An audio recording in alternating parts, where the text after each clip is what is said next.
জুবিন গাৰ্গ আৰু সোণাপুৰ। জুবিন গাৰ্গৰ প্ৰিয় ঠাইসমূহৰ ভিতৰত সোণাপুৰ আছিল অন্যতম।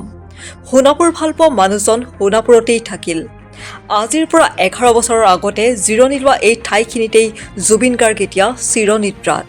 এটা অনুষ্ঠানৰ পৰা উভতি অহাৰ সময়ত সোণাপুৰৰ কমাৰকুছিৰ এখন ৰাজহুৱা শ্মশানত জিৰণি লৈছিল জুবিন গাৰ্গে। 11 বছৰৰ আগতেই এই ঠাইখিনিতেই জুবিন গাৰ্গে কুঁৱলীৰ ফাকে ফাকে গছৰ আঁৰে আঁৰে দৌৰি গৈছিল। জ্যেষ্ঠ ফটো সাংবাদিক শামছুল হুদা পাটগিৰিয়ে তেওঁৰ কেমেৰাত আবদ্ধ কৰিছিল এইখন বিশেষ ফটো। 20 তাৰিখে ৰাতি গৰিয়সীৰ বেটুপাতৰ বাবে জুবিন গাৰ্গৰ কেইবাখনো আইকনিক ফটো বিচাৰি ৰীতা চৌধুৰীয়ে যোগাযোগ কৰিছিল শামছুল হুদা পাটগিৰিক।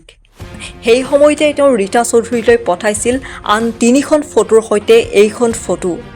তাৰ পিছতেই গৰিয়সীৰ বেটুপাতত 12 বছৰৰ পূৰ্বেই প্ৰকাশ পাইছিল এইখন ফটো, যাক 2025 চনৰ অক্টোবৰ সংখ্যাৰ দ্বাদশ সংখ্যাত গৰিয়সীৰ বেটুপাতত ৰিপ্ৰিণ্ট কৰা হ'ল। সঁচাকৈ আচৰিত নহয়নে? বহু বছৰ আগতেই জিৰণি লোৱা সেই ঠাইখিনিয়ে যে তেওঁৰ শেষ ঠাই হ'ব কোনে জানিছিল।